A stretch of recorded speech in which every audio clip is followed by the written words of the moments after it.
Ilang gipasidunggan ang solo parents program sa siyudad sa Mandaue City. Atol sa sesyon sa konseho kaganiha gipapasar ang resolusyon pagpasidungog sa mga nagpaluyo sa programa. Giimbitar ang Social Welfare Office Chief, ang focal person for solo parents o presidente silang pederasyon. Kiatagan sila sa pasidungog human sa makadawat sa pag-ila gikan sa DSWD Region 7. Giila ang LGU nga first place sa Central Visayas kung mga programa alang sa solo parent sector ang hisgutan.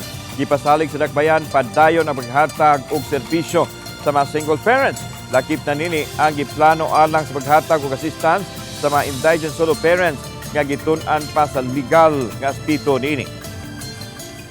Magsigit kanunay pa siyang ginatun-an sa gobyerno, ang Mandaue City naghatag na og mga welfare like paghatag sa rice subsidy twice a year. Then we have also best practices sa LGU nga we have different initiatives para mo active pa og maayo ang solo parents chapter presidents mao nga naami mga monthly nga routine gibuhat, monthly meetings, monthly activities.